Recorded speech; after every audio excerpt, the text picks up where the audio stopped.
Pop those drinks. It's time for Sports Around the Bar. Hey guys, welcome into Sports Around the Bar, your weekly sports talk show. As always, I am Jake, your bartender, and I'm joined on center stool. We don't have the lights on, that's why it looked weird. Well, I'm going to go turn them on. Drinking was more important at this point. Welcome into the show, where obviously you can tell we are the picture of professionalism. As always, professionalism. I can't even talk, so I cancel it, Drew. Scrub it. Well, let's start again, all right? Let's start again. No, there's no reason to restart. We're here, and we're drinking, and we're live. Absolutely, and today we are going to be talking about a lot of quarterbacks. Hopefully you can see us a little bit better now. Hopefully the blonde hair is standing out a little bit better. You know, ginger over here. Hopefully that's showing up on your computer screen. We're going to be talking about a lot of quarterbacks. Half ginger. And we are also going to be talking about a little bit of NBA here really quick, but we're going to run through it quick because last time we only talked football, Drew, and how far did we get? Halfway. I said we're getting through the whole way. I was wrong. Just like always, I'm always optimistic. Exactly. I'm always optimistic. I always like to sit there and say we're going to get really far into these shows and we're going to cover a lot, and then next thing you know, he's talking, I'm talking, you guys are talking, and we don't get anywhere near it. So, without further ado, bit of basketball, then we'll move on to football. Toronto's tied up the series with the Bucks. How worried are you if you're a Milwaukee fan? Well, there's already a lot of back talk already. Owen and Steve are getting into it. Will, I'm glad you're here too, man. Looks like Steve says, let's go Raptors, and Owen says you spelled Bucks wrong. Did I? No. I probably did at some point down the line. I'm the worst for it. No, he says Steve spelled it wrong, and he spelled Raptors. Yeah. I gotcha. No, I think it's unrealistic to think that Toronto can go into Milwaukee and win 2 games. Right. It just goes to show you Milwaukee's still a team that's learning to win on the road. I don't think they're quite there yet. Good thing is they got home court advantage, so I don't think they need to win on the road. They can obviously just win Game 5 and then win Game 7, and obviously they're moving on. Talking about the rest of this team, though, I think Toronto has made some good adjustments. They've got great play out of their bench. I wonder if that continues. I really don't think it does. I mean, you look at some of the numbers these guys from the bench are putting up for Toronto from Game 4. They were shooting the lights out in that building. Does that happen for another 2 to 3 games?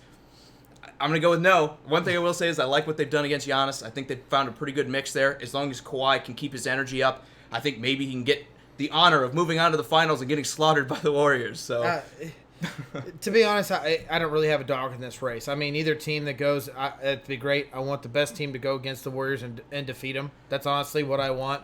I think the Bucks have a better opportunity because a lot of their offense runs through their big guys where, you know, as much as Kawhi is a complete all-star of every sense of the word. Right. I just don't know if they have a complete team around them where you could dominate a team like the Warriors. No. And I don't think the support's there to beat the Bucks, so of course it's not there to beat the Warriors. And another thing is, I don't think Kawhi's staying there.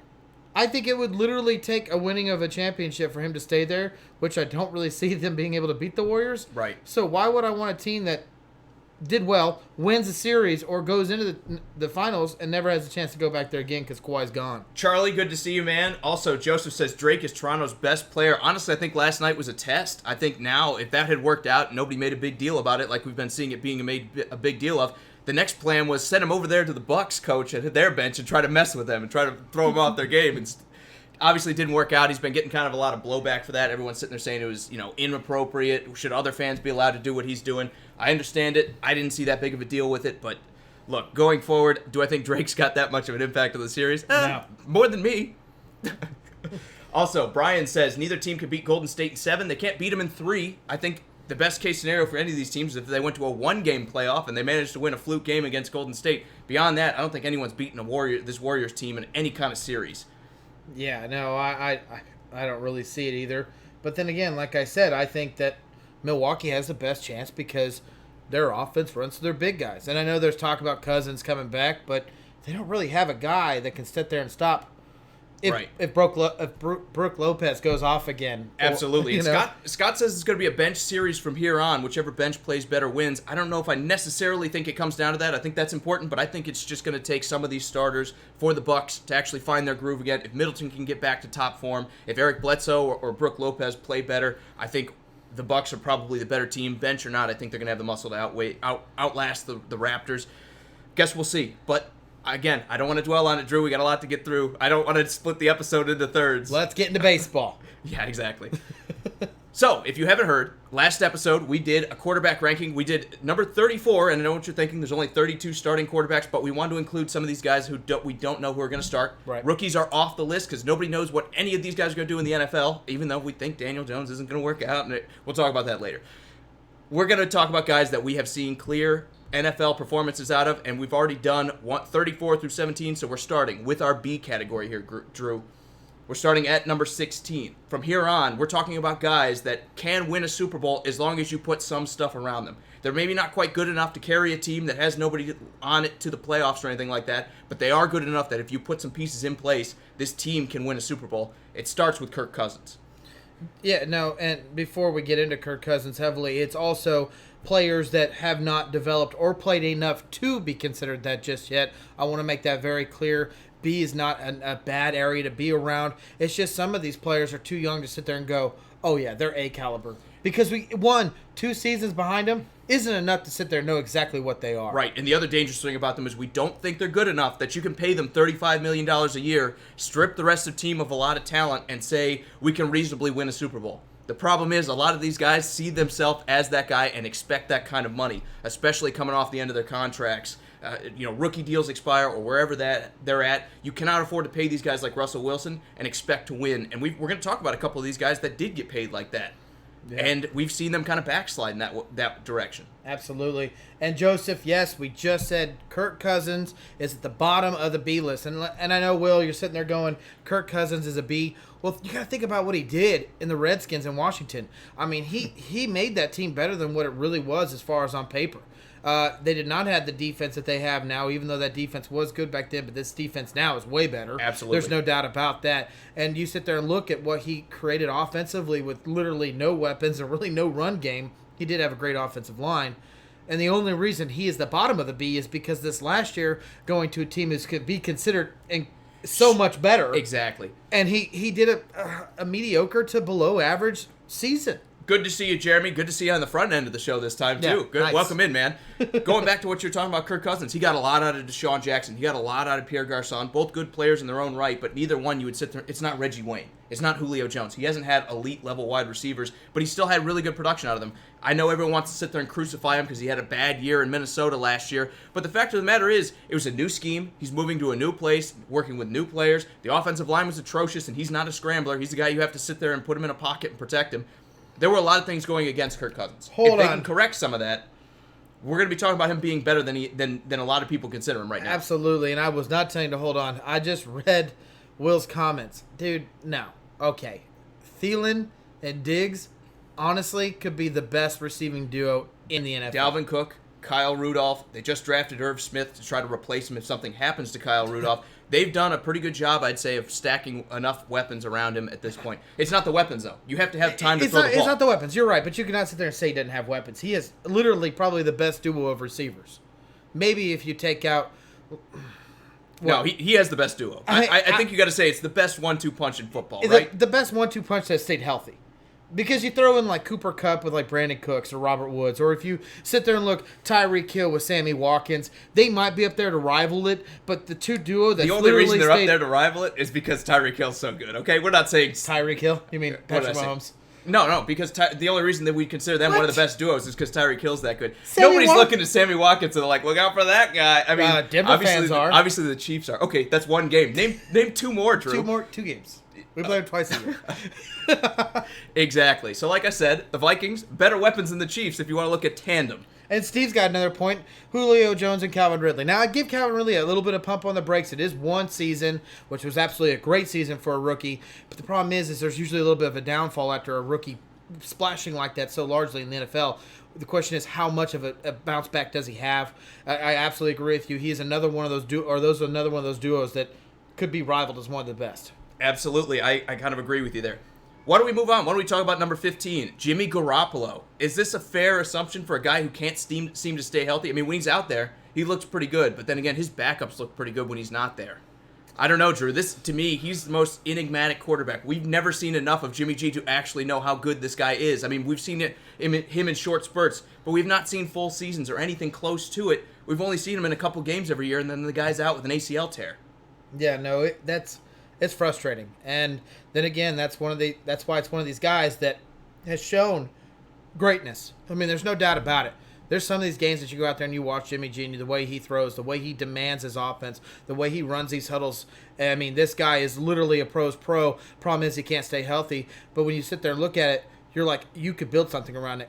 Kyle Shanahan, John Lynch, as much as he gets splashed around as not as a great GM, there's no doubt about it. They believe in this guy, and there's a reason too. I agree, but I think he's kind of moving into one of those prove-it years. If we see another season-ending injury and you're paying this guy a lot of money, there's no reason, especially if you wind up at the top of the draft, Drew, that the San Francisco 49ers shouldn't consider moving on. I mean, how long can you sit there and wait on a guy and sit there and say, well, we just need him to be healthy?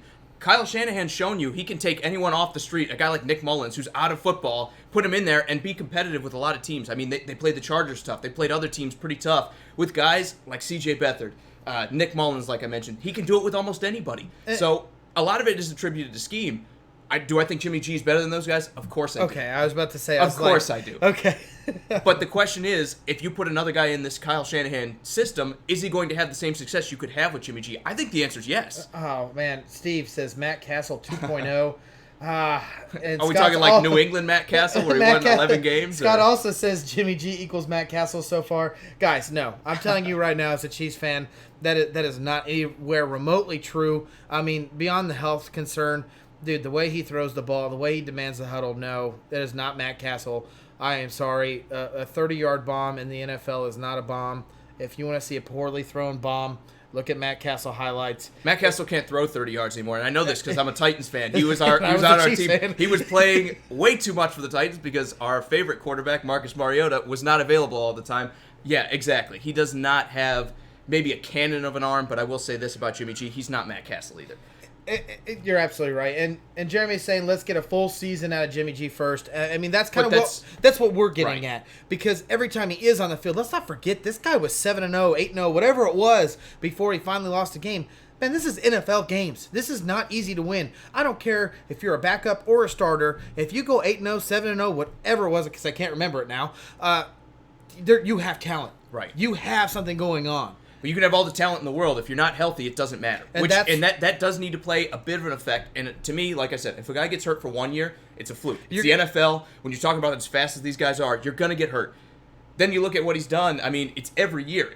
We've seen the pattern now. Right. If you can't stay healthy a little, I mean, he broke his thumb on the Patriots when he had his chance to start. That's why Jacoby Brissett has a career. Right. Then he goes to the 49ers. They trade him for a second-round pick, and he can't stay healthy for more than 4 games at a time. I mean, he gets hurt on some of these plays, too, where you could have run out of bounds. Instead, he tries to, cut up field, and the Chief just lays him out. I don't remember who it was, but... I guess another best way to sit there and put about Jimmy G, and I know everyone's knocked on him, can't stay healthy, but let's just say he got cut today. How many teams do you think are going to reach out to Jimmy and see if he wants to play ball in their stadium, in their uniform? I honestly can think of at least 3 teams, in my opinion, that Tennessee that would be hitting him up and asking, "Hey." Oh, it'll be more than 3. I guarantee you. I'm There'll just, be 16 I'm just talking I about think just about everybody lower on this list would be interested in talking to him because you're always looking to upgrade a quarterback. It's the most important position. Everybody knows that. But if you can upgrade, there's no reason to not at least reach out and talk to him. So yeah, I'm 100% in agreement here. There's at least 15, 16 teams out there that should be interested in Jimmy G if he was cut tomorrow.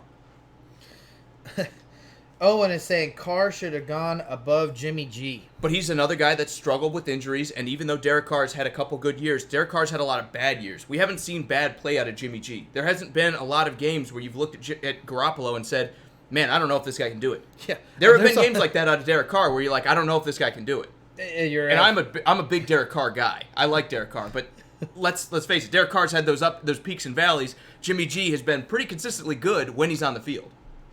Nate likes your comment of that's why I can't talk. Jacoby Brissett has a career. Well, I'm sorry, I'm laughing. It's true. I mean, head. Sometimes you need somebody in front of you to get hurt, and then you get to show off what you do, and then you stick around in the league for 10 years because everyone's like, hey, remember back in 2016 where Tom Brady was suspended and Jimmy G broke his thumb and yada, yada, yada. I mean, it can make guys' careers. Sometimes you just need the chance. Good to see you, Sharif. To be honest with you about Derek Carr, there's a lot of games when you watch them in Oakland that losses because of him. I mean, don't get me wrong, the defense hasn't always been great. His offense always hasn't been great. But when you look at Jimmy G's tape, even though Jimmy G throws 3 interceptions, Jimmy G is throwing 4 touchdowns. As much as every quarterback makes mistakes, when a great player plays, he seems to make it back over what he made a mistake on majority of the time. And even though Jimmy G's tape is small, he's yet to, like you said, really have one of those games where it's like, all that's on him. And even more than that, I mean, just to expound on that, he's had those moments where, especially against the Titans, where he leads these comebacks in late in games and makes spectacular plays, and you're like, man, this kid could be special. You see him make these tight throws, you see him make these amazing plays, and it turns into wins. He's the guy that is clutch in moments that you want him to be clutch. The only negative we can say about him is he can't stay on the field, so we don't know how to grade him. Right? I mean, there's a chance this guy could be at 9, 10 on this list, maybe even higher. I think everyone on the B list has an opportunity to move up. Well, let's talk about a guy with a lot of opportunity to move up next. That's a perfect segue, Drew. That's why we keep you around. That was excellent media. I appreciate that. Baker Mayfield, our 14th quarterback. You want him higher. I want him higher. But I don't. So he sits at 14. I'm kidding. Look, this is, again, another tough guy to rank. It's only been 1 year, and he's had a lot to work with Cleveland. If you look at all these young quarterbacks that came into the league last year, who has had more to work with than Baker Mayfield? It's such absolutely none of them. It's such a weird word to put, had a lot to work with in Cleveland. Yeah, no, we weren't really saying that. Even going into last year, they're like, well, we like Jarvis Landry, and we like the offensive line, and maybe Nick Chubb's a good running back, and maybe Carlos Hyde can refine something before they trade him for like nothing in week 5 or 6 to give Chubb more touches. But now they have Kareem Hunt. Now they have Nick Chubb with another year under his belt. They have Jarvis Landry. They add Odell Beckham. I mean, this offense is stacked. David Njoku, pretty good, an up-and-coming tight end, a good young guy in fantasy. Look for him as a sleeper because I think with all the attention on those receivers, there's going to be a lot of throws open to the tight end in the middle. Look, this is a stacked Cleveland offense now. Is this the year we see Baker Mayfield ascend to this like higher-tier quarterback, kind of like Patrick Mahomes did? Or is this a year where maybe he disappoints a little bit in a sophomore slump? I'm sorry, I got totally distracted. Will said the turtle fell over. It did fall over. We lost the turtle? I'll get him back. It's important. He is our third corresponder. He is the reason why we're even doing this show. Now we're on a delay, so I don't even know what that looks like. I hope it looks okay. It will look fine. Talking about Baker Mayfield, the reason why I want him higher is because of his play. It literally is something that's what you want to see. You know, is he mouthy? Yeah. Does he have other opportunities where he could probably do a little bit better? Yes, but he was a rookie. I'll let you say what you got to say. No, I got a couple comments here. Owen said, who's their third receiver? Callaway is a good receiver for Cleveland, and Higgins is an up-and-coming kind of guy that nobody really talks about. If not, look for David Njoku as a tight end. I'm not sure if you're asking about like who they have as the third receiver or whether they have the third option. I think Njoku will be the third option, but they also have some good depth receivers as well. And then Sharif says, I'm sorry, who's the Browns coach? The same guy who the offense got a lot better when he started calling plays. I mean, as much as we want to sit there and rag on them hiring Tony Kitchens, right? There's a good chance that this works out, right? I mean, we've seen it work out as the OC. Why not as head coach if he's calling the plays, Drew? No, you're 100% right. Let me go back to my Baker Mayfield stand here. It's when you watch, back to the rant. when you watch this guy play, his ball is always going to the open receiver. Now, is it him off target or is it the receiver not knowing the routes? You know, who really knows unless you're in the sideline or in that huddle. The Browns have every reason to be excited, not only because they put another great receiver there for him to throw the ball to, but because the way he played, even though he wasn't winning games, that is something you want to see. You want to see him moving out of the pocket. You want to see him standing firm in the pocket. And every time he's either on the move or standing there in his 3-step drop and passing, he is throwing to the open receiver, and he is not missing. And that is huge. The turnovers are completely down. Even with, I know you said there's a lot to work around him, I think it's an average offense last year. Now it's gone above average. When you throw Odell Beckham Jr. into the mix, and you're talking about opening up that defense, making secondaries have to cheat back because they can't be up front worried about Nick Chubbs. This is huge for him. This is going to create so much. And as much as I'm knocking Freddie Kitchens, and I think that's the only reason the Browns might not be as good as everyone is hyping, if Freddie Kitchens doesn't use this offense properly and allows him to open the field up and open up that playbook, he's going to lose his job very soon. But I don't see that happening. You're talking about amazing talent at quarterback. Now, Brandon says Baker is just energetic. I think we've seen flashes of greatness from him. I think he'll only get better. I'm with you there 100%. We've seen those flashes, and we haven't really seen the valleys yet. We haven't had a lot of games where we're like, man, Baker Mayfield threw that one away, right? He's pretty conservative with the football, which is what great quarterbacks tend to be, unless your name's Brett Favre. Look, I think Baker Mayfield, as much as everyone compares him to Brett Favre, he doesn't turn the ball over like Brett Favre does. He doesn't go and sling for 2 interceptions and then throw 3 touchdowns at the end of a game, and that's what we remember. I think Baker Mayfield might even be better than Brett Favre in that regard because He's making these great plays, but we're not seeing the mistakes, and that's what I want. Especially, I want to see efficiency out of these guys too, not just big plays. I want to see efficiency with the ball. Also, another thing you got to think about after Week 8, they get Kareem Hunt. So you're not only looking at Chubb and Johnson. You throw Kareem Hunt in that, I mean, this offense is extremely scary. The only thing is their offensive line, we got to see what happens. They lost a little pieces during the offseason. I mean, obviously, we know he's a mobile quarterback. He can throw on the run, but it makes a huge difference when it's 3 seconds to 5 seconds, Exactly. what the difference is. Exactly. Now, also, Scott says Mayfield reminds him of Steve Young, just a winner who finds a way to win. I agree, but that's a dangerous title until I see it in the NFL. I don't like to give that out of college, but I like to talk about that when guys get to the pros, because when you're in college, there's a good chance it's like who's the quarterback? Johnny Manziel. Yeah. Everyone, that was his biggest thing. He's a winner. The guy just knows how to win. Jameis Winston. Oh, the guy's a winner. He just knows how to win.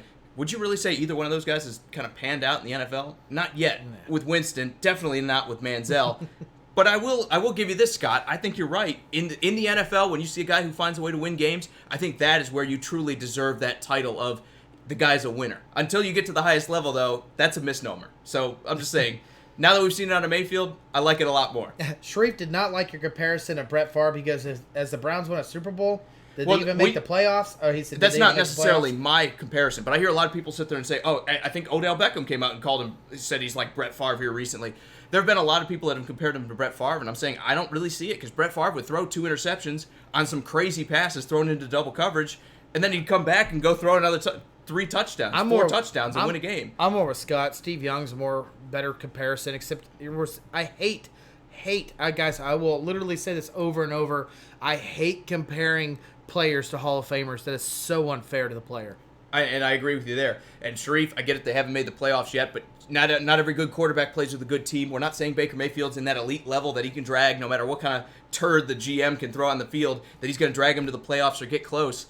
That's why he's not in our A ranking. He's in our B ranking because you do still need to load up a little bit if you're going to win a Super Bowl with a guy like Baker Mayfield. At least at this point, right? Yep. All right, let's move forward, Drew. Let's talk about Jared Goff at 13. Another guy. I kind of scratched my chin when I was like, where do we put him? I mean, we saw a great year this year with a great head coach. We've also seen him play with Jeff Fisher and look absolutely abysmal, and Case Keenum took his job. And, I mean, we've seen so many sides of Jared Goff, it's really hard to sit there and say that he's that good of a quarterback, and it's not just the system around him. I mean, that was going Jimmy G is the same kind of thing, right? Well, I mean, he had 2 great systems to work behind, but McVay is definitely an offensive-minded coach, and I wouldn't sit there and say Belichick's an offensive-minded coach. I think it's a Tom Brady scenario that helps that offense over in New England. This was a hard ranking for me, and I think it's fair to put him in the B category because he was just in the Super Bowl. He did put up, one of the best games ever offensively going against my Kansas City Chiefs. I mean, this quarterback has played both games. He's played close defensive games in one, and he's played, high-scoring games in one. And, you can sit there and knock him for all the things that you want to. I mean, this guy didn't even know what direction the moon rose the sun rose and fell. I mean, that's a little bit of a head tough scratcher. when you're living on the West Coast and you watch the sun set over the West Coast every night. Yeah, I mean, outside of that, though, we can't criticize him for that, right? You can be as dumb as you want and be the best football player in the world. True. It doesn't necessarily... Look at Jameis Winston. Well, he's not the best, but look at Jameis Winston. I don't think Jameis Winston's... No, he's an idiot. Okay, all right. I'm not going to argue there. Yeah. We don't have time to go into the IQ of Jameis Winston, but what we do have time to talk about is Jared Goff and whether he'll continue this. Look, I think if you take Sean McVay out of the equation in St. Louis, or now LA, I should say, if you take the coach and the scheme out of it, I think he's somewhere around mid-tier to maybe a little bit better. I don't know if I'd put him ahead of Derek Carr. I think if you put Derek Carr with Sean McVay, Derek Carr would look like an MVP.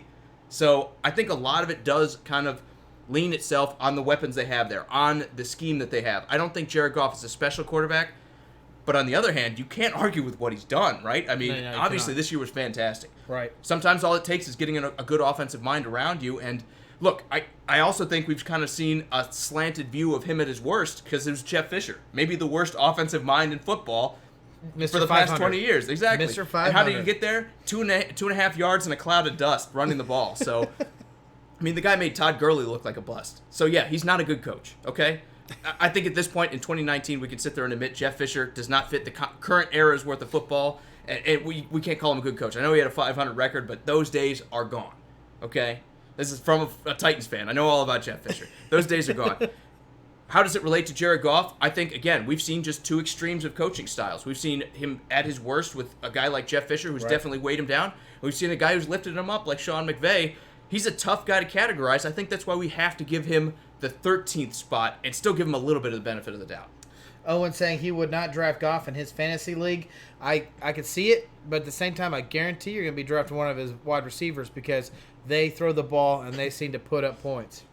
Yeah, they do, absolutely. Sorry, some of these comments are making me laugh. No, I'm right there with you. Let's move on. I don't really know we could dwell on Jared Goff too much more. He stinks. Who needs him? Exactly. Let's talk about number 12, a guy that, again, we've kind of debated about, Matt Stafford. How do you rank a guy like Matt Stafford that at times looks like he's an elite quarterback, and then at other times you're like, who is this guy? The year that he shouldn't do well, he does amazing, and then it's like, this is your offense, buddy, take it over, and he does terrible. Mm-hmm. Well, it doesn't help when you trade Golden Tate, at week 7 or 8 or whatever it was, right at the trade deadline. I think you look at Matt Stafford, I think this past year is a bit of an outlier because they got rid of so many of his weapons. And I got news for you, Drew. They didn't do a whole lot of adding at the weapons, at any of the weapon positions on offense this year. So when you look at Detroit, I'm kind of worried about Matt Stafford going forward. I know they want to be more of a running team. I know they want to be focused on that. I think I look at this though, and you're setting this guy up for failure. He needs some weapons if he's going to make it worse. If right? I remember correctly, some of his best years when Reggie Bush was there, and that was their last 100-yard rusher. Right. I'm just getting my point across to the fact that if you don't have a run game, how well can you throw the ball? And let's not get me wrong here. Matthew Stafford's not. Ask Aaron Rodgers pretty well. Well, as long as you're Aaron Rodgers. That's a whole different category right there. I'm not a Matthew Stafford fan. I'm not here as a Lions fan. I can't sit there. You can't make me laugh while I'm trying to drink. I'm not going to sit there and say that he's just an amazing quarterback. But when you literally have the worst rushing offense, what do you expect to have out of this guy? Well, they have Kerryon Johnson now, right? I know they have more of a pass-blocking focused offensive line. I know they've tried to lean towards the pass in the past, and they said, hey, it hasn't gotten us anywhere. We're Detroit. We haven't really been relevant for years now, right? So they're trying to go back to their roots, trying to go back to the Barry Sanders days and bring on as many rushing kind of weapons. Those days too. They want to bring on as many rushing weapons and kind of take the ball out of Matt Stafford's hands. I just wonder if that's the right move. Look, I think Matt Stafford, everyone agrees he can get the job done when you let him. The question to me is, does Matt Stafford, do you need to move away from him? Because if you move away from him right now, you don't add at the wide receiver position, you're kind of wasting your best asset on offense. As much as I like Kerryon Johnson, as much as I like some of these other guys on this offense, they're not getting the job done. It's been Matt Stafford at this point. Do you not just go all in and say we can be a passing team? You would think that would be the option. I mean, getting rid of Golden Tate was probably the wrong choice. I get it because of contract issues. And everyone's kind of across the board. And that contract was running out, so you might as well get something out. Everyone's across the board here. Will says that Matthew is so underrated, and then Steve says he's overrated. I mean, this is literally what we get when we talk about Matthew Stafford. You really don't know where to put him. There's always that concept where it's like he can be elite. He can be that top 10, possibly that top 5 if they put the right offense around him. But then it never seems to be put around him. It never seems to be put in the right situation where he can get better. And Matt calls him Matt Stafford. And look, I will say this. I think Matt Stafford is the perfect example of our B category, the guy that you need to put some weapons around. He is a great quarterback, in my opinion. As long as he has some weapons, as long as he has some defense, you could win a Super Bowl with Matt Stafford. The problem is Detroit has not done a good job of putting those guys around him. When was the last time Detroit had a good defense? The last time they were halfway decent was when Jim Schwartz was their coach. Yeah. And then it fell apart. I mean, even under Caldwell, as good as they looked at times, the defense pretty much fell apart after that. I think you look at Detroit, you can't really ever point to a single year where they're like, okay, they put the team together, right? This is on Matt Stafford. It's time for him to shine. They have never had that moment. Despite all these high picks they've had, they have never been able to put a team together in Detroit where you can sit there and point the finger at Matt Stafford and say, you didn't get the job done. Yeah, absolutely. Steven, what's going on, man? I'm glad you could join us. And you're absolutely right, dude. Go St. Louis Blues, man. I really hope that they can win. It's been a long time. Interesting stat. 3 out of the teams that have had more than a week's rest for the NHL playoffs, 3 out of the past 13 years have won the Stanley Cup. So Boston, coming off all this rest, might be at a disadvantage. I'm a rest guy, but what about the rematch? 3-10. This is a rematch of 1970. It is a rematch. This is what I just hope for St. Louis that this they is what finally everyone's get been one. waiting I really for. do. I mean, they're basically a starting team in the NHL. I know they're not one of the original 6, but they're as close as you can get. I hope they pull it off. We don't have time to talk about that, though. Oh man. Now, I'm sorry. Steven says I meant to go Detroit back needs to a it. running back. Haven't had a legit one since Barry, and I agree with you. But I think they're hoping that Kerryon Johnson turns into that guy. I think we saw some flashes out of Kerryon Johnson, right? I don't think their offensive line is built to run the ball, but I didn't mean to interrupt you. No. I don't think their offense is built to run the ball. They don't have those kind of big offensive linemen who are good at moving the D linemen.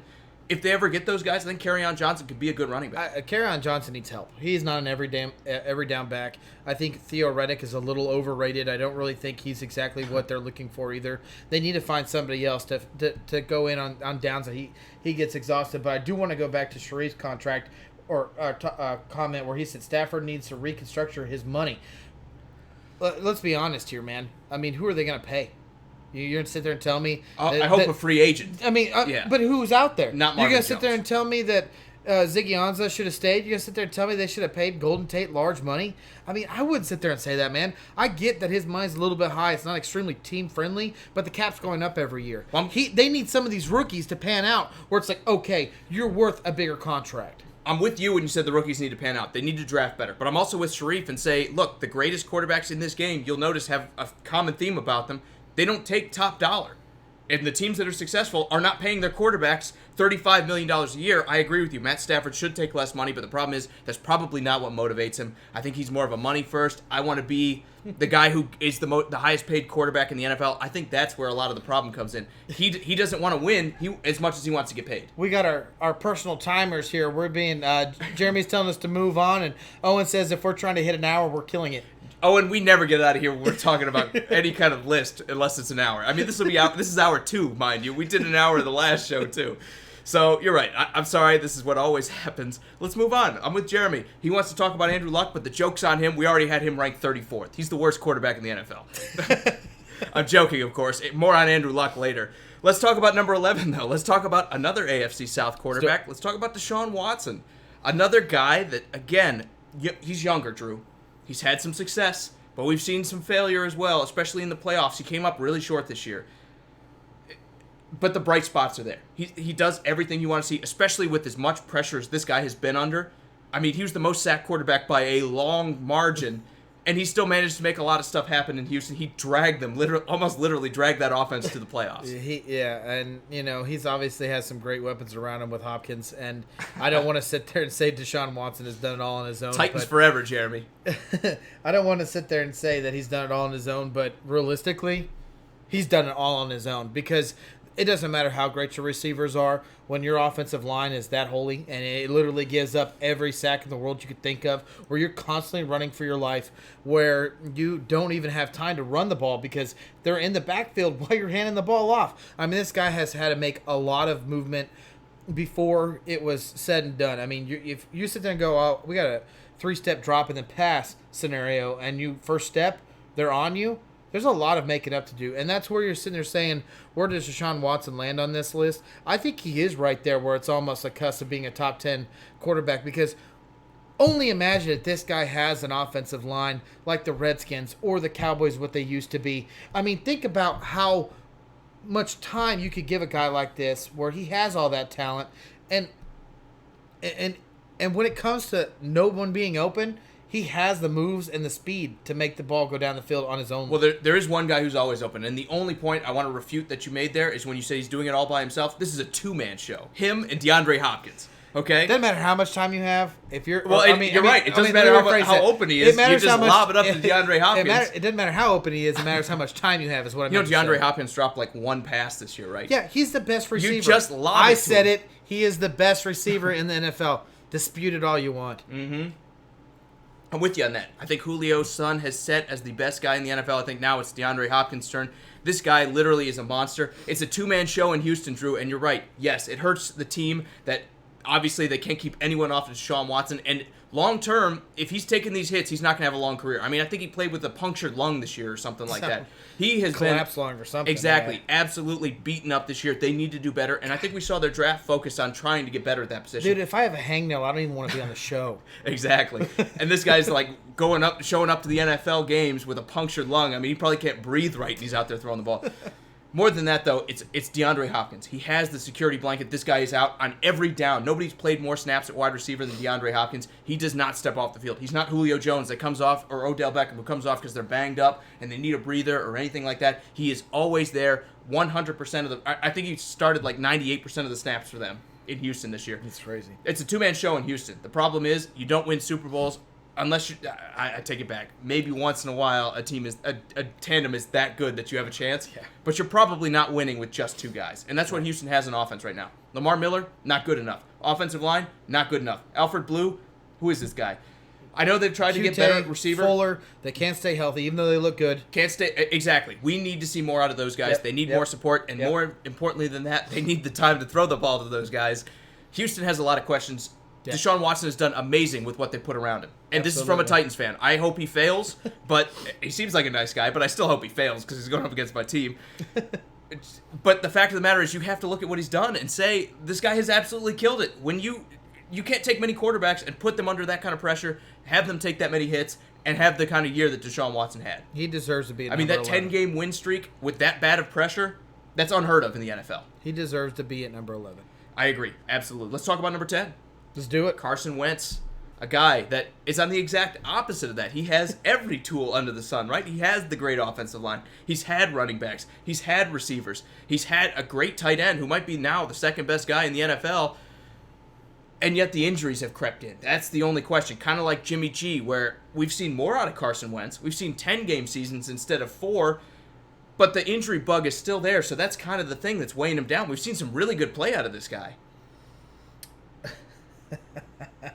Jeremy says, I'm with you. Fail. Man, to be honest, you look back, it was 2 years ago, he was the MVP of the league. There's no doubt about it. This guy was playing on every cylinder, every calibrator was literally going the right direction. He had nothing going wrong. This team looked unstoppable. We all knew the Eagles were going to make the Super Bowl that year. We all knew that was going to happen. And who was going to be leading the way? It was Carson Wentz. Who was going to win the MVP? It was Carson Wentz. There's no doubt about it. And for him, everything was going right because his team still won the Super Bowl without him. It's just he still got the ring. And he still got the ring. Problem is, but you got to live with Nick Foles stealing all your glory. He made one decision to dive in to the end zone instead of letting his running back do that, and he got hurt. But well, that's not his decision. I'm sure that's probably the offensive coordinator saying, QB sneak here. We're not going to give it to the running back. I just want you to pound it. Was it an RPO? Yeah, it had to have been. It had to have been because it was not a sneak. The moral of the story here is it's not always up to you, right? I get what you're saying. Yes, he got the hit, but what if he didn't? We've criticized a guy like Cam Newton who takes more hits than almost anybody in the NFL, except unless his name is Deshaun Watson. But we've criticized him for not putting that effort in and putting himself at risk to go make those plays. It's almost a double-edged sword here, Drew. You're saying he shouldn't make these plays, but on the reverse, you shouldn't not make those plays, otherwise we question his effort. So I get it. I would rather see effort and see you get hurt than, well, I'd rather see effort and see you not get hurt. But if I had to pick between the two, I'd rather see the effort, have the guy get hurt, than like Cam Newton in the Super Bowl where he doesn't want to reach out and grab a fumble because he might get hurt. I love all the hate. We're getting so much hate putting Winston over there. Steve's saying Watson is greater than Wentz. Just all of this. You know, guys, Watson's healthier than Wentz. I'll give you that, Steve. I mean, that's an important part of it. And maybe you're right. Maybe if you trade teams, there's a reason. We'd be talking about that. There's a reason why Philadelphia let Nick Foles go. There's a reason why they sat there and didn't make him the highest paid backup. Because they believe in Carson Wentz. This is a team that just won the Super Bowl. Doug Peterson is not an idiot. He played that position in the NFL. He knows what a good quarterback is. And when you sit there and look about what you're going to build your team around for the future, because, guys, let's not ignore, this is about not just this year, but the next year after that and the year after that. What team would you want right now to build around? Do you want Nick Foles, the journeyman that really has struggled to stay consistent year in and year out? In the playoffs? Hold on. Maybe. Or do you want Carson Wentz, when healthy, is considered an MVP caliber quarterback? I would go with the Winston. I really honestly, or not Winston, Wentz. I said Winston. I don't want to go that way. I would go Wentz. That's what I would do. I kind of agree with you, but Sharif's saying he doesn't like Wentz being that high. Look, the only thing I'll say is 2 years ago, that was the best team in football with Carson Wentz at the helm. And on top of that, the guy was, like you said, the surefire MVP before the injury came in. His only negative against him has been the injury health. It has been his health. It's been the injury bug. Yeah. Guys sometimes move past that. We believe Carson Wentz, that if he stays healthy, is one of the best quarterbacks in the NFL. The injury is about the only thing weighing him down. I'm not doing it, Sharif. I'm not, man. I fully believe in Wentz. I think that if can stay healthy, you're talking about him being a top 5 quarterback in the NFL. And Steve says they didn't want to pay a guy who's only going to play 3 games. I think they did. I think they wanted to give Nick Foles $20 million to be the backup. The problem is Nick Foles wanted to leave. I mean, they were talking about franchising this guy. Yeah, they were talking about franchising him and making him a franchise quarterback to be a backup. Yeah. So yeah, I think Philadelphia wanted to pay Nick Foles, and he just wanted the opportunity to start. I do not blame him for that. I would want to start too, because those opportunities come and go in the NFL, and usually when they go, the next one does not come around very easily. So I don't blame Foles for leaving. Philly wanted to keep this guy around exactly for this reason, because Carson Wentz, his biggest weakness has been his health. All right, let's go into single digits now. We are now at number 9. And thank God for that. We're already creeping up an hour. Matt Ryan at number 9. Drew, Matt Ryan, the guy who, again, looked fantastic with Kyle Shanahan. We saw a bit of regression, though, as soon as Shanahan left. How much of this is Matt Ryan, and how much of it is the offense that he just used to run? I mean, we saw a great year this year even without him. I mean, do you believe in Sarkisian? No, but he's gone now. Now it's Dirk Carter, who again got a lot of Jameis Winston this past year, got a lot out of Ryan Fitzpatrick last year as well. I think they're in much better hands than they were last year in Atlanta. This was the right move. I mean, let's talk about a Super Bowl. Just 3 years ago. Well, I mean, you're talking about a guy that is an MVP. I mean, he has some of the best receivers to throw to. Again, like we said when we were talking about wide receiver duos, who was the best? Julio and Ripken is one of them to talk about. And Calvin, I can't talk. But anyways, guys, there's no doubt about it. This guy is definitely considered one of the better quarterbacks in the NFL. Any team would want him on their roster, minus the 8 teams that we got above him. He can literally turn a game around by himself. He's played with terrible offensive lines. He's played with terrible running game, and he seems to always be able to make games happen. Last year was a fluke. There's no doubt about it. The injury bug hit them hard, not only on the offense, it also hit them on the defense. That team was ripped apart. You're going to see a huge bounce back this year if they can stay healthy. I fully believe in that team around him, and he only makes it better. Absolutely. They've done a great job of putting weapons around Matt Ryan. They've done a great job up until last season of having the offensive line protect him. Again, even before Devontae Freeman got hurt, they had one of the best running back tandems in football. Remember, going into 2018, we were talking about they have 2 of the best running backs in football with Devontae Freeman and the guy who just left for the 49ers. Tevin Coleman. They've had great running backs. Obviously, Freeman got hurt, and we saw that kind of go down the drain. Right. But they get the better of the 2 back this year. I think the Falcons are one of those teams that are poised to be one of the best offenses in the NFL. The question is going to be, what does the defense look like? I know we had injuries last year. Right. If the defense can hold well, I think Matt Ryan can get this team to a Super Bowl. He is one of the guys that's higher towards the B category of our list here. Also, Sharif said Ryan is going to go bananas this season. I totally agree there. And Owen's kind of out on it. He says Matt Ryan blows the 31-3 lead. Look, it was one game, number 1. And number 2, he was up 31-3 at halftime. He should be able to coast, right? I mean, a lot of that was handed off. And they probably should have even run more. But the problem here is when you're up 31-3, I don't care if it's a Super Bowl. I don't care if it's week 1, Drew. The defense should hold, right? The defense should not give up 28 points and a half. It's not just on Matt Ryan. You can't sit there and say they lost the Super Bowl because of the way Matt Ryan played. He scored 31 points on arguably the best defensive mind to ever coach in the NFL of Bill Belichick. He did his job.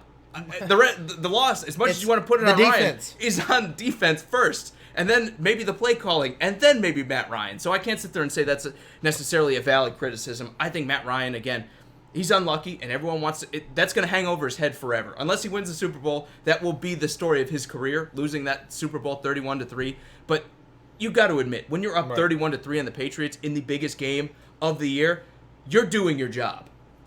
No doubt about it. Moving on. 7 and 8. These were controversy for us. We definitely battled on who should be who. And at number 8, this was my pick. This is the guy that I thought should be here in this spot.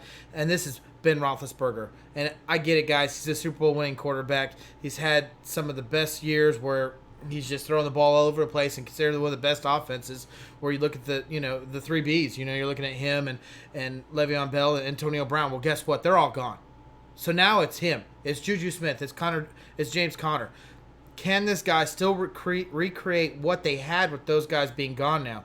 And that's why I wanted him to take a step back. It's not because I don't believe in what he's done in the past, because he's definitely been there. He's definitely, more than likely going to be a Hall of Fame quarterback as soon as he decides to retire in 5 years. 2 Super Bowl wins. I think he's a shoo-in. 5 years from there, he's going to be a first ballot Hall of Famer. But it is going to be a step back. Maybe because it's of age. Maybe it's because he's had so much around him. This is a year for him where he really has to decide, is he still wanting to play or is he wanting to retire? Because his weapons have definitely dwindled around him.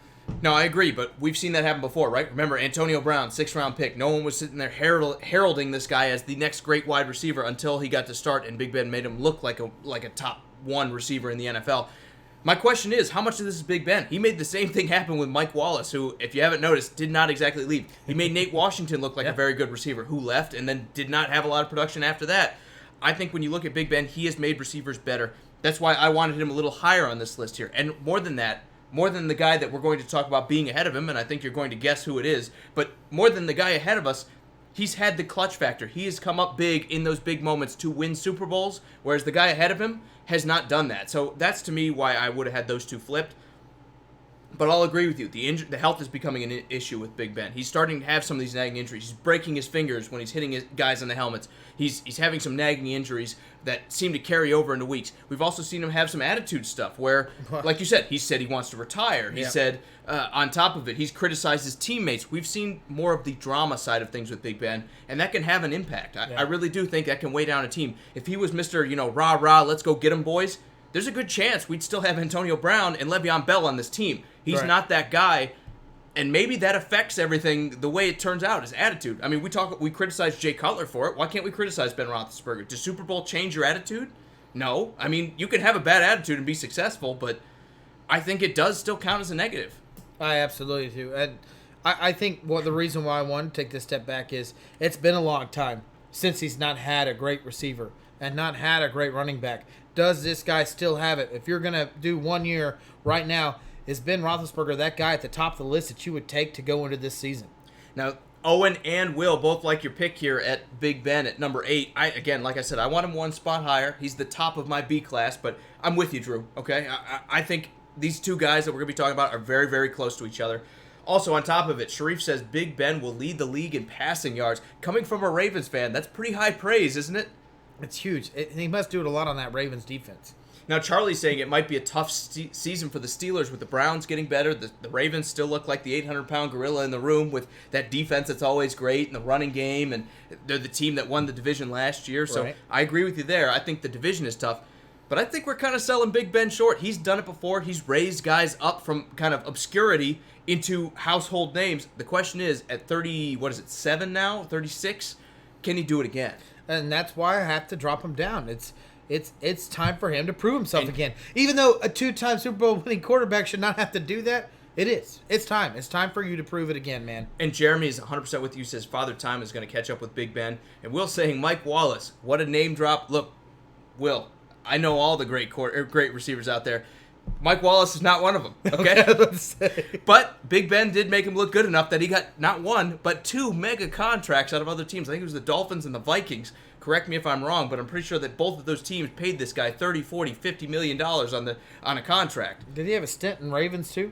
Oh, yeah. He bounced around everywhere after that, but I think those were the 2 teams to pay him. Yeah. Let's move forward, though, Drew. Big Ben we have at 8. Let's talk about number 7. This is a guy that I wanted above him. This is a guy... And you talked me into it. This is a guy that... Yeah, I did.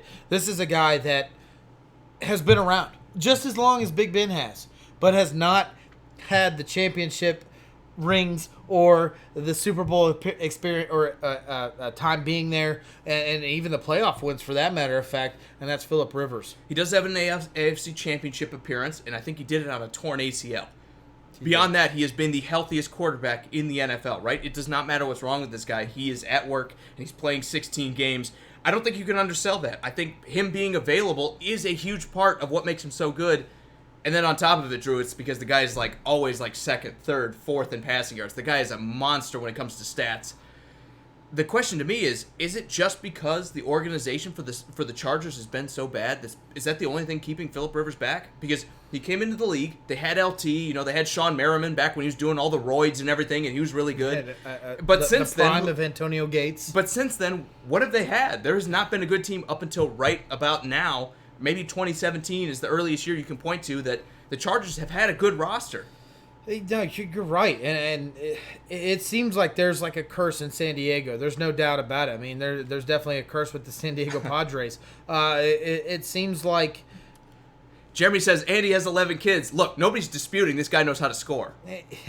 this guy just seems to always fall short. And it's not him; it's his team around him that seems to do it. I mean, the years that he looks like he's going to be really good, his best receiver goes down, or something happens. There's so many injuries that go up on there, or the Broncos have some amazing season, the Chiefs has some amazing season, where the Chargers don't seem to always be able to get there.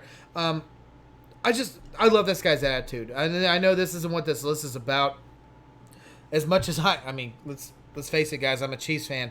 I don't like this guy when I face him, but I love his attitude. I love the way he comes at the game. I love the way when he talks trash, it's clean. He doesn't cuss. This guy does have a lot of kids. He is a family man. He is a country boy in the sense of the word, where this is a guy that you would want working next to you because you know he's going to get the job done.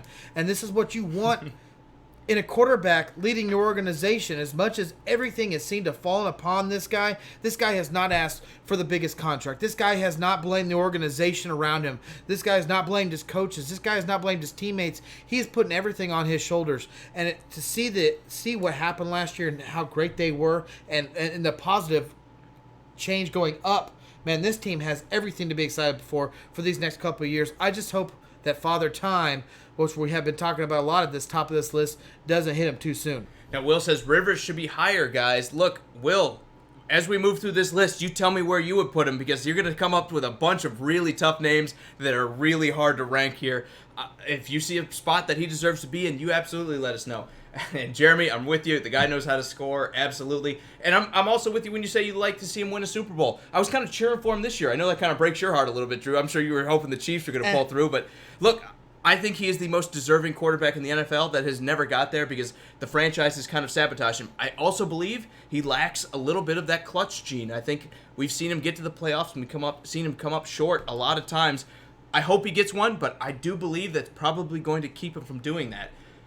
Also, Sharif says the Chargers will be a sleeper this year. I think we had them ranked like 4th. I don't know if we're calling them a sleeper. So some people are probably sleeping on the Chargers. But I think we have looked at this team and they're like, okay, now, finally, they are ready, right? It's just too bad that the Chiefs are readier. As long as they stay healthy, man, they're scary. They are scary. Scary, absolutely. James says Rivers is the biggest trash talk, but clean. Man, it's true, dude. I don't know if you ever heard him or had him been mic'd up and listened to him. This guy does not cuss. He keeps it completely clean, but that guy never stops talking trash. He never does. One more comment, then we move on. Sharif says, what if Rivers would have stayed a Giant? Look, what if doesn't exist, because you could sit there and say, well, with his ability versus Eli Manning, they could have won 3 or 4 Super Bowls. And then on the flip side, you could sit there and say he doesn't have the clutch gene that Eli Manning does, and they could have choked away those games against the Patriots. You saw what he looked like against the Patriots this year. There is no definitive answer. I think it's one of those impossible, like, alternate reality questions that we will never actually know the answer to. Right. All right, let's move on, though. We got to move on. This is going into our A group. These are the guys that can literally put a team on their back and win a Super Bowl. We're not talking about an AFC championship. We're not talking about an NFC championship. These are the guys that we fully believe by themselves, with just an average to below average team, has a possibility to win a Super Bowl. It doesn't happen. More than likely, no, because not one person can win a Super Bowl. But if you had an opportunity, one of these guys can do it. Even more than that, it's one of those guys that if you put an absolute turd of a team on the field, he's still going to keep you in the playoff conversation. He's going to physically drag any wide receiving group, any NFL offense to somewhere near a good/elite group simply because of his play. And obviously, not everybody can be this category. If Phillip Rivers and Ben Roethlisberger didn't make it, you know this is the best of the best. And it starts with number 6, a guy that I wanted to put higher, but I kind of appeased Drew here, and put him at number 6, Russell Wilson, the now $35 million man. He is one of those guys that, as everything fell apart in Seattle, as the run game kind of evaporated, as the offensive line got considerably worse from their Super Bowl runs, the Legion of Boom departed, and yet somehow this team is making the playoffs. It's always in the conversation. Why? Because they have one of the best passing/running options in Russell Wilson. I can't emphasize enough how much this guy puts on his shoulders and doesn't by himself. Jimmy, I'm glad you could join us, man. And let's not get me wrong, I absolutely love Russell Wilson. I think he's one of the best quarterbacks in this league, and there's no doubt about it. I'm not I'm not blowing smoke. I'm dead serious about that. The problem is he plays in an offense where they run the ball more than they pass it. And I've said this many times on this show. If he would switch and he'd play in Indy, or if he'd go play in Kansas City, or he'd go play anywhere else, they throw the ball more, you'd be talking about a guy that's a top 3 quarterback in the NFL. But they're not. They're not doing that. They ran the most last year in 2018 season. They were the most run offensive team. Give this guy a chance to throw the ball. Give him some more weapons offensively, and watch him flourish. Unfortunately for him, Doug Baldwin, one of his best targets, went down. They try to drive DK Metcalf, and they still have Tyler Lockett, my boy from Kansas State. We're going to see what he can do. This offense, best receiver in the NFL. He is. Red zone threat. And you sit there and you want to see this offense open up. You want to see the reason why they gave him $5 million a year. I am huge about Russell Wilson. I'd be extent just as much as I am about Patrick Mahomes being on my team as I would about Russell Wilson. Now, Jimmy, if Drew didn't say hi, I want to say hi. Good to see you, man. Also, Will says here, Russell Wilson will slump now. I mean, we've been predicting that forever, right? We've been predicting that since the Legion of Boom broke up and the defense fell apart and the offensive line wasn't much better. Now, I think if you look at it, they're adding receiving weapons. Doug Baldwin, for all his skill, did not play very much at all last year. I know. I traded for him in fantasy. It's one of those things that it does not seem to matter what kind of receiving weapons you put out there. I don't think Tyler Lockett's a particularly special wide receiver. I think Russell Wilson makes him special. I think he's a decent to maybe even below decent wide receiver, and Russell Wilson sitting there saying, well, someone's catching this, and it's going to be right where it needs to be. It is. I think that is exactly what brings guys like Tyler Lockett up a level and makes them into much more of a threat than they normally would be. Does Doug Baldwin not being available hurt them? Yes, but we saw last year they got by and they made the playoffs without him. Right. They're going to run the ball better. They're going to have the offensive line hopefully still playing decently well together. I think the Seahawks, as long as Russell Wilson's there, are going to win 7, 8, 9, 10 games and be in the playoff conversation. So I wouldn't say they're going to take a step back. Sharif, Russell Wilson. No, man that's crush why alert, absolutely. Sharif, I get it, man. Russell Wilson should be a top 3, but he didn't play in an offense that puts him up at the top 3. They don't. He doesn't throw the ball, man. And just like I said with Will, pick out the spot that you want us to sit there and move him up to and let us know. Because these names coming up here, it's really hard to sit there and pick one versus the other. It really is. But let's talk about our next guy. Which is really hard for me to pick this spot your right next here. guy. Patrick Mahomes in the A group after 1 year starting. Drew, look, I kind of capitulated a little bit. I sat there and said the year last year was good enough that he has to be in the A category. I mean, we saw an MVP caliber year. Good enough? It is. Because normally I would sit there and say it's 1 year. The word you meant to say was great enough. Oh, excuse me. Look, normally I'd sit there and say it's 1 year and you can't go off of 1 year, but when your 1 year is this spectacular and you lose guys like Kareem Hunt halfway through the season, you lose your center like Mitch Morris and you don't seem to miss a beat at all, he was the best and probably most consistent quarterback. We saw Jared Goff kind of go through a rough patch towards the end of the season. We saw guys like Brady and Drew Brees, who we'll be talking about here in a minute, kind of get tired and go through a fatigue patch where the end of the season was not particularly great. We never saw that out of Patrick Mahomes. And you're going to say he's 22. Jared Goff's like 23, so I'm not going to sit there and say there's that much difference. All right, before I go into my Patrick Mahomes, because you know it's going to take me a while to do it, I do have to say what Perry said. Perry said, Russell Wilson had his moments. He will be entertaining Tarkenton type from here on in. Dude, I don't see it, man. I think this guy's very humble. I think that he wanted to stay in Seattle, but I'm not going to lie, man. I mean, NFL careers are short. Who knows? He could get a career injury this year, and he could be done. I don't blame the man for wanting the most money. I mean, he's already won Super Bowl. Why would he sit there and need to prove anything more than this? This team needs to play him. He deserves to be one of the highest paid quarterbacks in the NFL. As much as everyone who doubts a guy, I think this is what's going to make him play that much harder. I highly doubt I see him taking a step back. But my question also onto you is, when you have the number one rushing offense and you don't throw the ball that much, how much of a step do you take back? And I'm going to let you get on the soapbox here in a second, but I want to do one or two more comments before you go in on Patrick Mahomes. Yeah. James says Aaron Rodgers can still put a team on his back. He absolutely can. We totally agree with you. We haven't talked about him yet. He's coming up in our A category as well. And Will is saying Rivers is better than Mahomes. And Sharif is saying Mahomes number, #what? Again, it's one of those things that, yes, you want to sit there and say with the year he had, he's a great quarterback, but it's 1 year with an amazing offense. I don't think you could. This offense made Alex Smith look like an MVP. So if this evaporates, if we see guys like Tyreek Hill miss games and now Kareem Hunt is gone, and maybe they take an injury too on the offensive line again, and they're not quite as good as they were last year, Are we going to see the same thing out of Patrick Mahomes? I know, Drew, in your heart of hearts, you're saying yes, but when I look at it, I sit there and say we have to see it before we can rate him any higher. It's a bias on my part by saying we haven't seen enough out of him, but it's a bias that you need to have because, again, it's a very small sample size out of Patrick Mahomes. You can't sit there and tell me 16 games is enough to sit there and say he's better than any of these other guys who have done it for multiple years. And it's just even a stretch for me to put him over Russell Wilson because, again, the guy has done it for so long that I think that kind of skews the data a little bit. No, you're 100% right, and I get everyone's naysaying, it's 1 year, what does that mean? I mean, what's the future going to hold? Well, let's talk about this 1 year. We're talking MVP. We're talking 5,000 yards throwing the ball. We're talking 50 touchdowns. We're talking about losing your best running back. We're talking about losing your number 1 or your number 2 wide receiver for majority of the year. You're talking about not having a great defense, but you took your team to the AFC Championship. Guys, let's all put this into thought process, and you sit there and you talk about a quarterback that did that. You're not talking about a 1 year starter. You're talking about a 5 year starter, a 6 year starter, a 7 year starter. You're talking about a guy that's been around the league forever. Right. And there's no doubt about it. You don't talk about a first year starter in those categories, anywhere in those categories. I mean, you can literally sit there and say anything. He also was one of the leading rushers on his team after they let Kareem Hunt go. This guy has literally turned around the NFL and said, this is how you play quarterback now. It's no longer in the pocket. You need to be able to go on the move and throw the ball behind a defender. You need to be able to put it in your left hand and toss it there. And I get there that that's not always going to happen. I get that that's not exactly the way you want to teach and coach a quarterback how to play in the NFL. But guess what? This guy's doing it. This guy's changing the way teams face quarterbacks in the NFL. Russell Wilson is also one of those players. But guess what? Patrick Mahomes is doing a little bit better. And I sit there and say, okay, 5,000 yards, 50 touchdowns. Can he repeat that? No. Man, I'm a realist. There's no way this guy's going to do that again.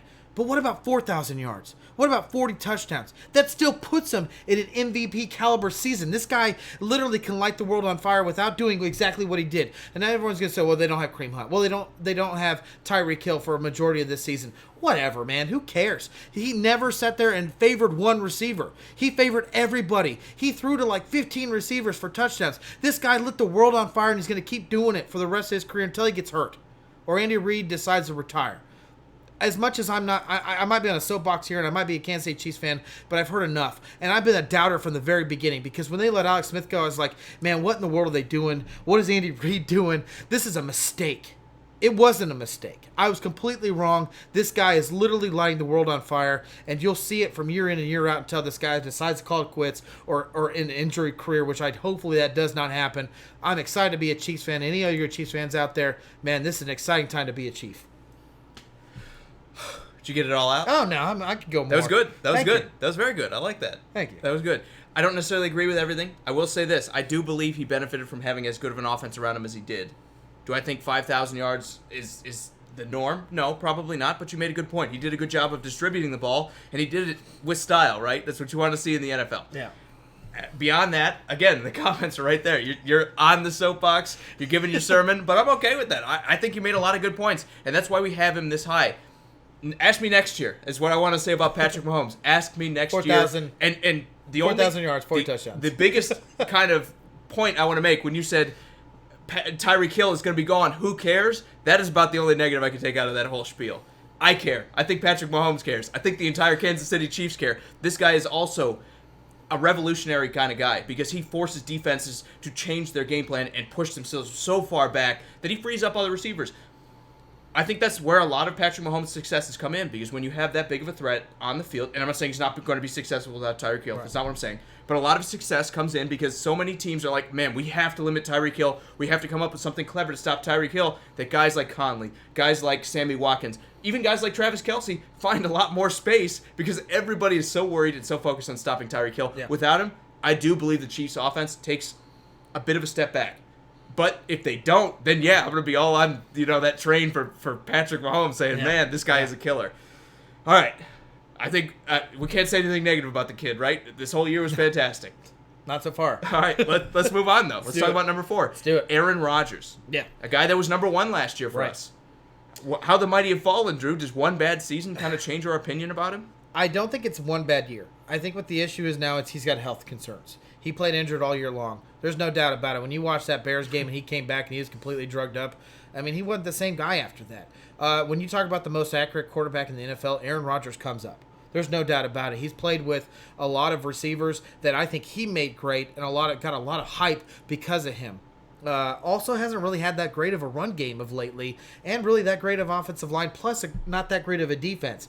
Problem is now his division around him, especially with the Bears, has gotten a lot better. So him sitting there dominating that side of his division isn't happening anymore. So and there's an age issue. So really what it is this team with a new leadership around him, with a new head coach, it needs to be him stepping up and saying, hey, guess what, guys? I still control this division. This is still mine. I'm still the best quarterback, still leading the best team in this division. And they could beat the Bears. And as much as I'm one of the Bears purists, that I love what they're doing with the defense, I like what's kind of going on with the offense as well. I think this is one of the most complete teams in the NFL. They could beat them because they're much better on the defensive side of the ball now. They looked and took a hard, long look at themselves in the mirror and said, look, the defense has not been good enough. We have been a joke on defense entirely for years now. We've not put the defense out there that Aaron Rodgers can use to win a Super Bowl. They absolutely needed to improve on that. And guess what happened? They opened the wallet for the first time maybe in Packers history in free agency, and they brought in a bunch of very good defensive players. Do they all pan out? I guess we'll get to see. But at the very least, they're trying to address the problem. And I think if they do that, we're going to see a return to form for the Green Bay Packers. The other thing I will say is, yes, we've seen the injuries with Aaron Rodgers.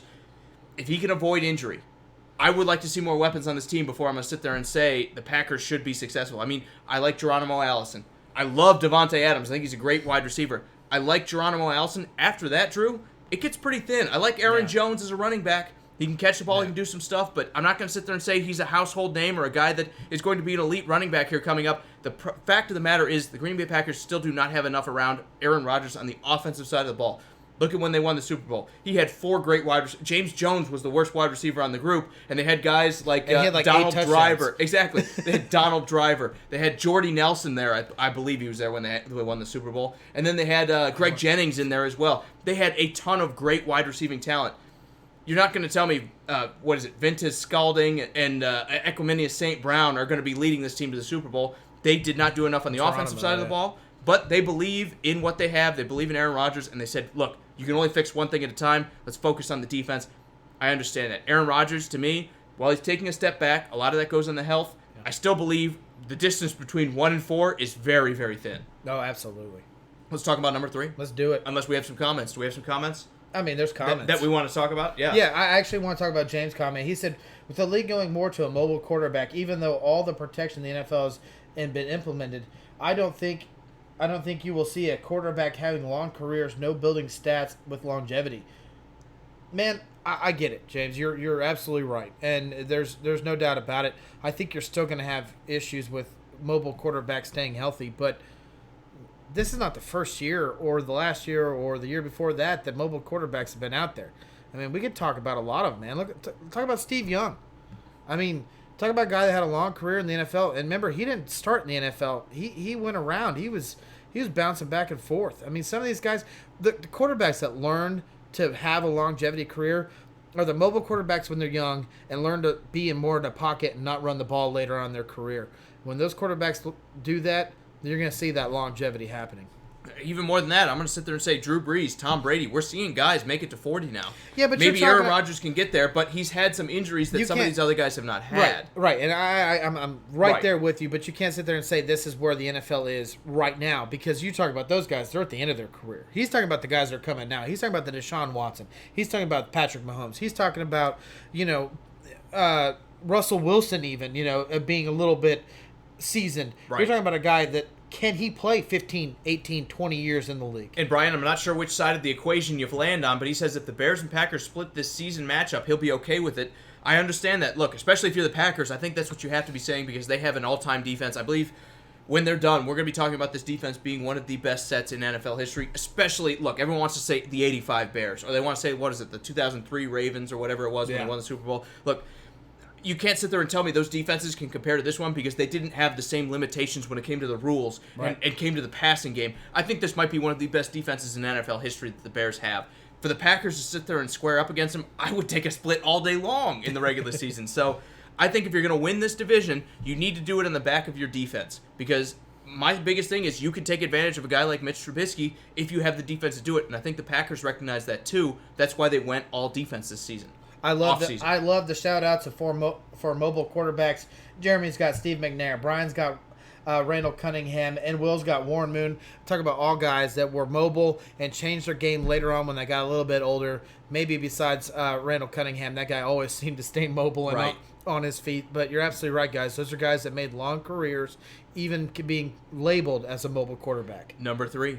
Are you ready? Let's do it. Andrew Luck.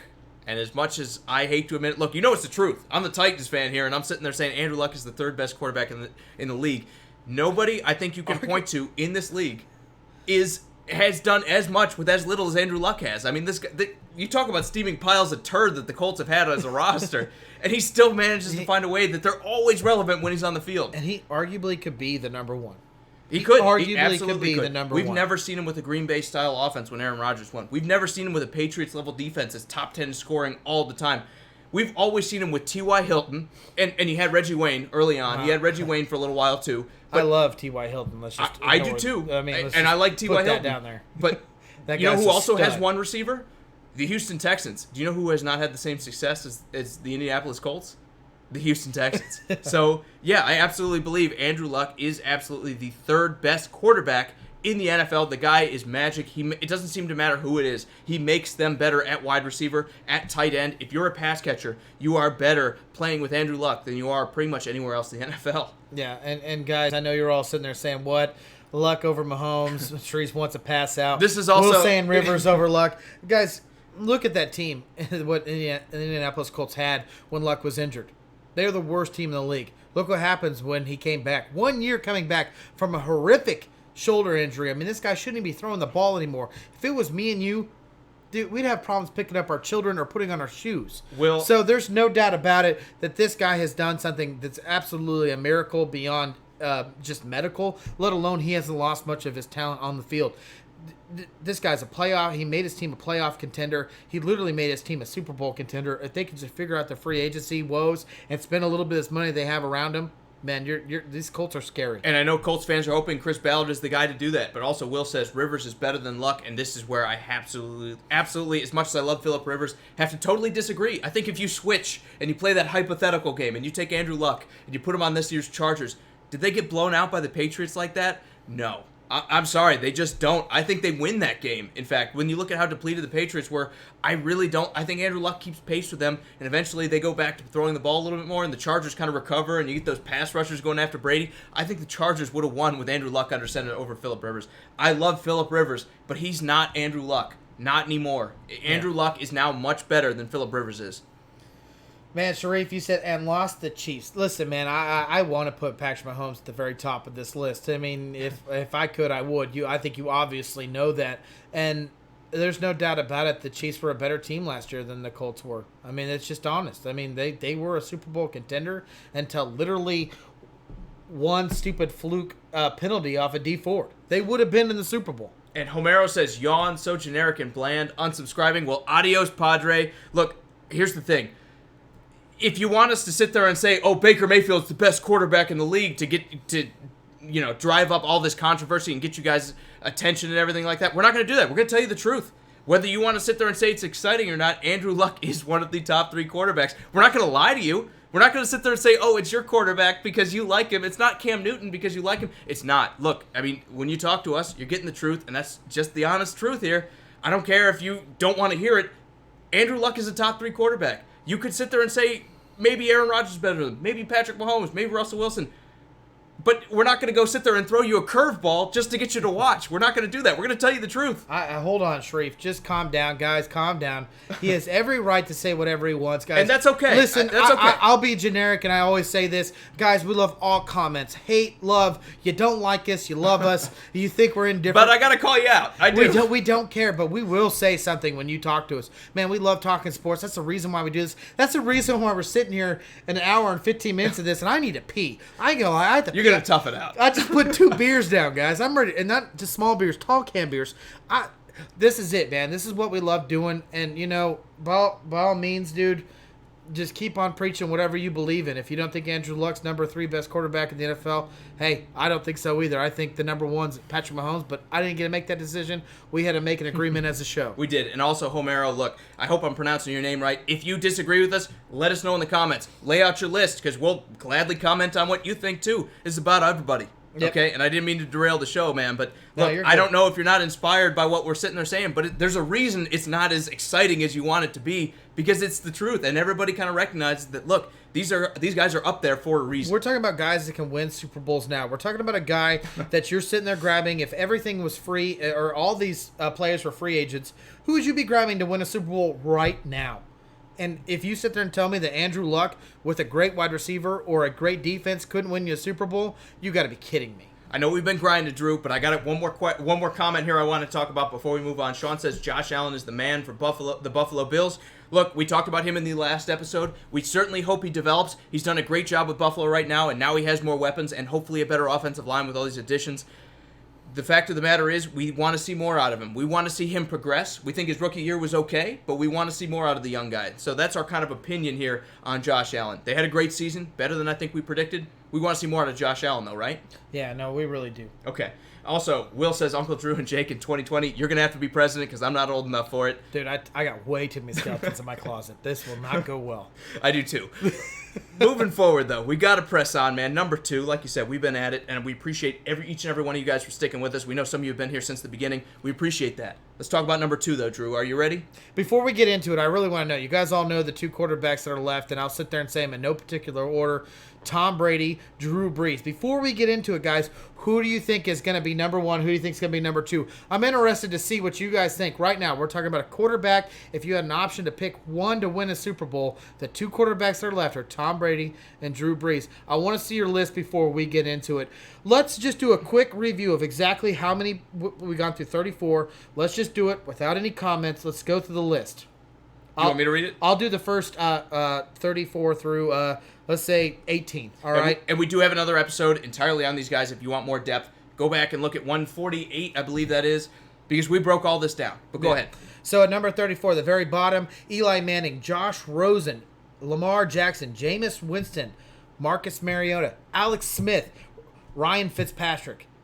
Case Keenum, Ryan Fitzpatrick, Joe Flacco, Josh Allen, Andy Dalton, Ryan Tannehill, Sam Darnold, Dak Prescott, Cam Newton, Mitch Trubisky, and Nick Foles. Right, and Derek Carr. You're forgetting about Derek Carr at 17. He was the last guy we talked about last time. But that's okay. Good job. We reviewed. Also, I saw somebody say we're close to Colin Cowherd. But again, which one of these guys would you sit there and tell me is not deserving to be in the top 5/top 7? I haven't seen his list, but it's one of those things that I think that probably 85 or 90% of NFL fans would sit there and say these guys deserve to be towards the top. So we're not trying to be like anybody. Again, I haven't seen his list, but it's nice to know that he agrees with us. Why don't you go ahead and finish this off from 17 on? From 17, we have Kirk Cousins at 16, Jimmy G, Baker Mayfield, Jared Goff, Matt Stafford, Deshaun Watson, Carson Wentz, Matt Ryan, Ben Roethlisberger, Phillip Rivers, Russell Wilson, Patrick Mahomes, Aaron Rodgers, Andrew Luck, and then coming in at number 2 here, Drew, we have the man himself, Drew Brees. And I know what everybody knows that means number 1 is, but we need to talk about why. Everyone so far says Brees should be number 1, but I absolutely get what everyone's saying. When you talk about Drew Brees, he has every reason to be a first ballot Hall of Famer. This is a guy that you want in your offense. The way he stands in the pocket, the way his height does not affect how this guy plays the ball. He was injured, but never should have ever considered not to be a great quarterback. This guy's made New Orleans and the Saints an organization that every free agent or any kind of player wants to go down there and play. This guy is everything you want. There is no talk about him cheating. There is no talk about him just being a bad guy in general. This guy is just a family man. This is a guy that is considered up there with Aaron Rodgers as being the most accurate quarterback in the NFL.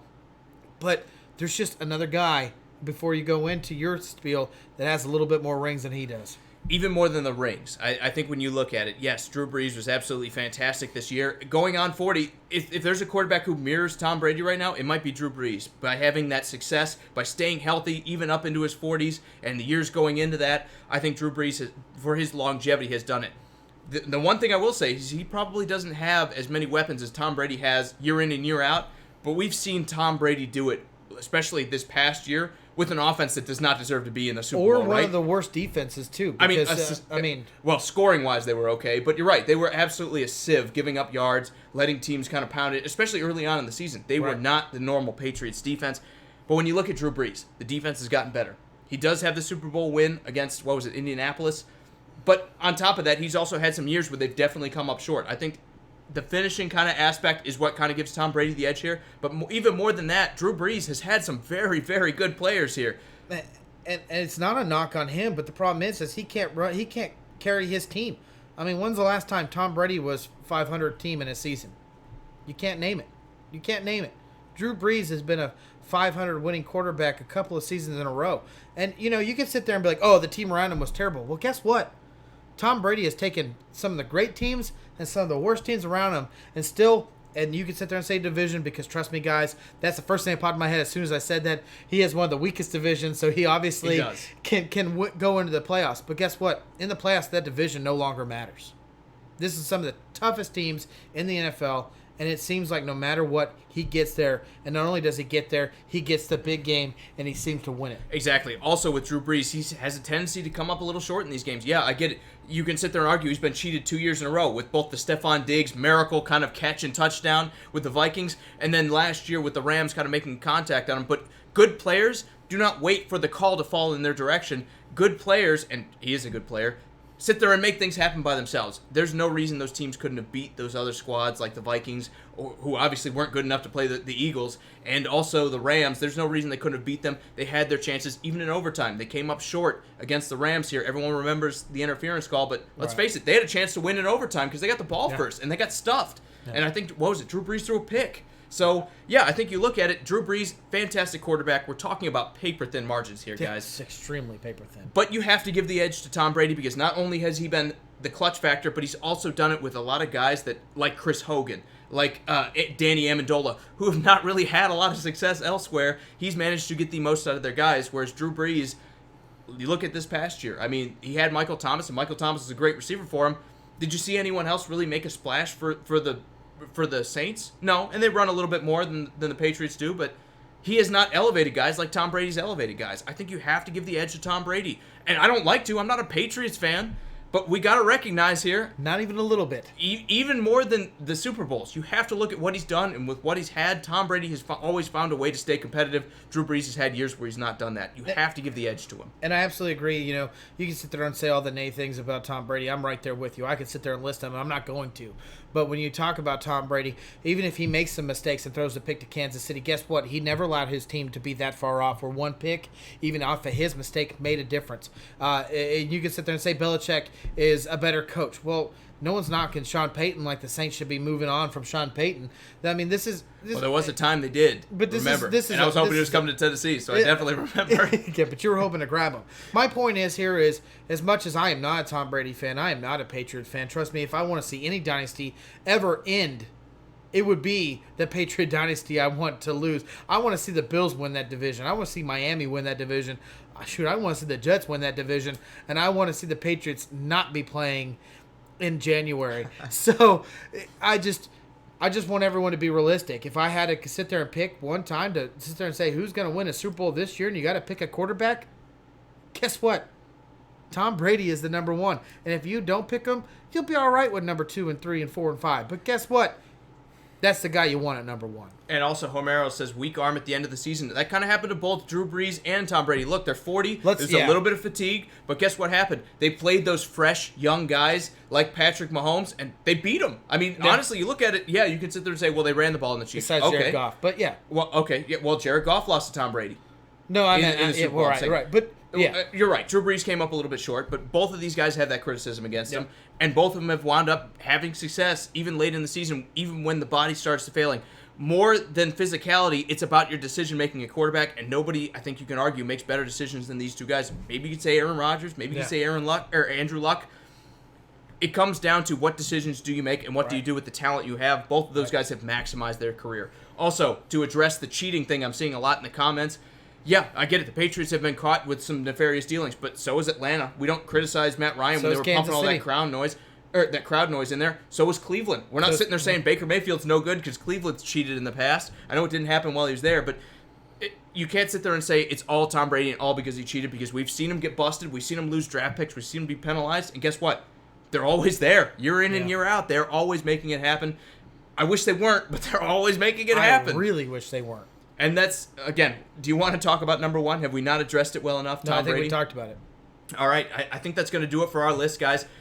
As always, we appreciate all the comments. I know we ran long, but I think this was a very, very good show. I think I had fun. I don't know about you, Drew, but I had a lot of fun. I did, guys. I appreciate all the likes, the shares, the comments. Man, it means the world to us. I don't know if you guys can tell, but we absolutely love talking sports with you. We love your every kind of love that you give us, even if Homero is a little negative at times. Hey, man, that's fine. I think he bounced back, though. He was in the conversation. Man. I mean, I absolutely love it. I think it's all great. We don't need to be liked. We don't need to be loved. But we demand your respect. But we love talking sports with you. This is the reason why we do it. I mean, let me be completely honest here. We got tired of talking to each other. So we were like, we need to add other people into this conversation. But, guys, I want to give a special thanks out to everyone that gave a comment tonight. And if I missed you, I am so sorry. But real quick, Will, Steve, Owen, Charlie, Brian, Joseph, Scott, Jeremy, Nate, Sharif, Brandon, Steven, James, Jimmy, Perry, Homero, Sean. You guys are all awesome. Thank you so much for joining us this evening. Fantastic, guys. Thank you so much. Again, like Drew said, the show is better with you. We will see you guys on Friday to talk about hopefully the NBA, because obviously we're going to have a clear-cut favorite out of the Raptors and Bucks series. Hopefully we're going to talk a little NHL as those Stanley Cup playoffs go as well. And you know we're going to be talking football. We always talk football. So we hope to see you then. For Sports Around the Bar, I am Jake, your bartender. This is Drew. We will see you guys on Friday.